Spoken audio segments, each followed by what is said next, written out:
Education with Shantanu চ্যানেলে তোমাদের সকলকে স্বাগত জানাই। আজকে আমার আলোচ্য বিষয় তৃতীয় পর্যায়ক্রমিক মূল্যায়ন 2025-এ সপ্তম শ্রেণীর পরীক্ষার্থী বন্ধুদের জন্য ভূগোল বিষয়ের তৃতীয় পরীক্ষা নমুনা প্রশ্নপত্র সাথে তার উত্তর, যেখানে তোমাদের পরীক্ষা হতে চলেছে 70 নম্বর এবং সময় থাকছে কিন্তু 2 ঘন্টা 30 মিনিট।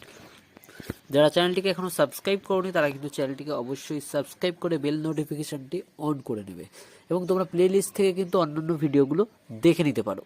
এর আগের প্রশ্নপত্রে বলেছে সঠিক উত্তরটি বেছে নিয়ে লেখানো, যেখানে তোমাদের 11টি প্রশ্নের জন্য থাকছে কিন্তু 11 নম্বর, অর্থাৎ প্রতিটি প্রশ্নের মান থাকছে 1 করে। নিম্নলিখিত কোন বিষয়টি পরিবেশের অবনমনের সঙ্গে যুক্ত? সেটি হবে জলাধার নির্মাণ।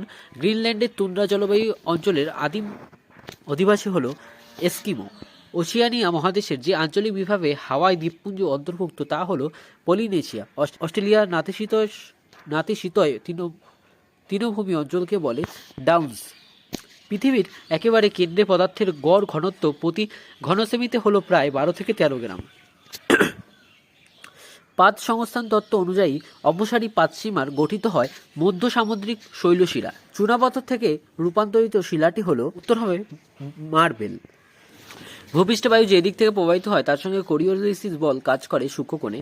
আকাশে কুয়াশার মতো ঢেকে থাকা মেঘ হলো স্ট্র্যাটাস। ভূমধ্যসাগরীয় জলবায়ুর প্রধান বৈশিষ্ট্য হলো উষ্ণ গ্রীষ্মকাল। শুদ্ধ বা অশুদ্ধ লেখো যে কোনো 5টি, যেখানে তোমাদের 5টি প্রশ্নের জন্য থাকছে কিন্তু 5 নম্বর। নিরক্ষীয় জলবায়ু অঞ্চলে বার্ষিক উষ্ণতার প্রসার অত্যন্ত কম হয়ে থাকে, উত্তর হবে শুদ্ধ। হোমিওস্ট্যাটিক্স ব্যবস্থার মাধ্যমে পরিবেশের অপূরণীয় ক্ষতি সে নিজে থেকেই পূরণ করে নিতে পারে, উত্তর হবে শুদ্ধ। অস্ট্রেলিয়ার গ্রেট ডিভাইন রেঞ্জ একটি নবীন ভঙ্গিল পর্বতশ্রেণী, উত্তর হবে অশুদ্ধ। ভূত্বক গঠনকারী প্রধান প্রাকৃতিক উপাদান হলো অক্সিজেন, উত্তর হবে শুদ্ধ। সংরক্ষণশীল বা নিরক্ষ পাত সীমানায় ভূপৃষ্ঠ দীর্ঘাকার ফাটলের সৃষ্টি হয়, এটিরও উত্তর হবে শুদ্ধ। শূন্যস্থান পূরণ করো যে কোনো 5টি, যার জন্য তোমাদের 5টির জন্য থাকছে কিন্তু 5 নম্বর। পাহাড়ের প্রতিবাদ ঢালে শৈলক্ষেপ বৃষ্টি হয়ে থাকে।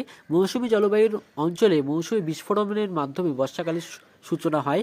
পরিবেশ বান্ধব উন্নয়ন হলো স্থিতিশীল উন্নয়ন। নিউ ইংল্যান্ড রেঞ্জে মাউন্টেন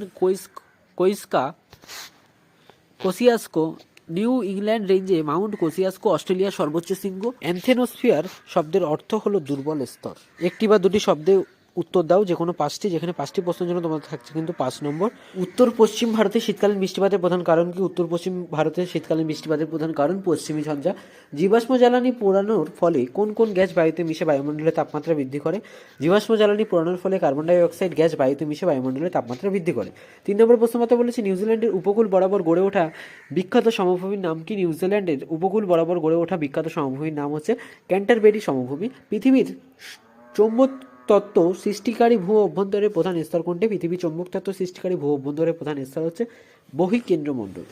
আন্তঃক্রান্তীয় অভিসরণ অঞ্চল বা আইটিসি উত্তর নিরক্ষীয় নিম্নচাপ বলয়ে 5 ডিগ্রি উত্তর 5 ডিগ্রি দক্ষিণ অক্ষাংশের মধ্যে উত্তর পূর্ব আয়ন বায়ু ও দক্ষিণ পূর্ব আয়ন বায়ু মিলিত হয়, তাই সেই অঞ্চলকে আইটিসিজেড বলে। বাম স্তম্ভের সঙ্গে ডান স্তম্ভ মেলা দেখো, তোমাদের জন্য কিন্তু আমি বাম স্তম্ভের সাথে কিন্তু ডান স্তম্ভ মিলিয়ে দিয়েছি, ভালো করে দেখতে পাচ্ছ তোমরা। সেল হবে কিন্তু ফিলাইট, রূপ সহজ হবে ব্রোকেন হিল, আর্থ সাবমিট হবে হচ্ছে ব্রাজিল, ভূমধ্যসাগরীয় জলবায়ু হবে জলপাই, বজ্রমেঘ হবে কিন্তু কিউমুলোনিম্বাস। নিচের প্রশ্নগুলো উত্তর দাও, যেখানে তোমাদের 4টি প্রশ্নের জন্য থাকছে 2 করে, অর্থাৎ 4টি প্রশ্নের জন্য তোমার মোট নাম্বার থাকছে 8। পরিবেশের অবনমন কাকে বলে অথবা চিপকো আন্দোলন কি? আর্টিজিও কূপ কাকে বলে অথবা জ্যাকোস কি? বাইশ ব্যালট সূত্র কি অথবা ম্যাকারেল আকাশ কাকে বলে? নিরক্ষীয় অঞ্চলে রাত্রি ক্রান্তীয় শীতকাল নামে পরিচিত কেন অথবা ইগলু ও টিউপিক কি? প্রশ্নপত্র জিদাকে বলেছে নিচের প্রশ্নগুলো উত্তর দাও, যেখানে কিন্তু তোমাদের 4টি প্রশ্ন লিখতে হবে, যার মান কিন্তু তোমাদের থাকছে কিন্তু 3 করে। পরিবেশের অবনমনের কারণগুলি লেখো অথবা ভূমধ্যসাগরীয় জলবায়ুর বৈশিষ্ট্য সংক্ষেপে বর্ণনা করো। পৃথিবীর বৃহত্তম প্রবাল প্রাচীর সম্পর্কে সংক্ষিপ্ত টিক্কা লেখো অথবা অস্ট্রেলিয়ার পূর্বের উচ্চভূমির বর্ণনা দাও। ম্যাগমা ও লাভা কি অথবা ভূমিকম্পের কেন্দ্র ও উপকেন্দ্র বলতে কি বোঝো? শিলা থেকে মাটির সৃষ্টি হয় কিভাবে অথবা অ্যানাবেটিক ও ক্যাটাবেটিক বায়ু বলতে কি বোঝো? যেই প্রশ্নগুলো তোমাদের বলে দিচ্ছি এগুলো কিন্তু ভালো করে নোট করে নেবে, এগুলো কিন্তু তোমাদের পরীক্ষায় আসতে চলেছে। এইচ দাকে বলেছে নিচের প্রশ্নগুলোর উত্তর দাও। বিকল্প প্রশ্নগুলোর উত্তর দিতে পারো তোমরা, যেই প্রশ্নগুলো আছে সেগুলো দিতে পারো, বিকল্প প্রশ্ন অথবা যেগুলো আছে সেগুলোর কিন্তু তোমরা উত্তর দিতে পারো। নিউজিল্যান্ডের ভূপ্রকৃতির বিবরণ দাও অথবা অস্ট্রেলিয়ার মারেডার্লিং আবহবিকার কৃষি ও পশুপালনের উন্নতির কারণগুলি লেখো।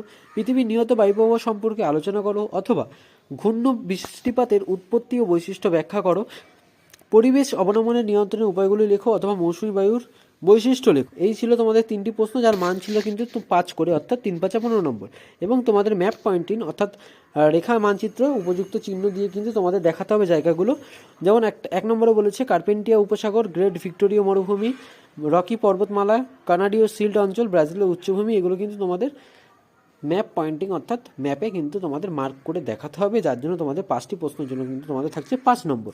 তো ওই ছিল অষ্টম শ্রেণীর পরীক্ষার্থী বন্ধুদের জন্য ভূগোল বিষয় তৃতীয় পর্যায়ক্রমিক মূল্যায়ন 2025 নমুনা প্রশ্নপত্র, সাথে তার উত্তর। প্রশ্নপত্রটি তোমাদের কেমন লাগলো তো অবশ্যই জানাবে। চ্যানেল নতুন হয়ে থাকে চ্যানেলটিকে কিন্তু অবশ্যই সাবস্ক্রাইব করে বন্ধুদের মাঝে অবশ্যই শেয়ার করে দেবে।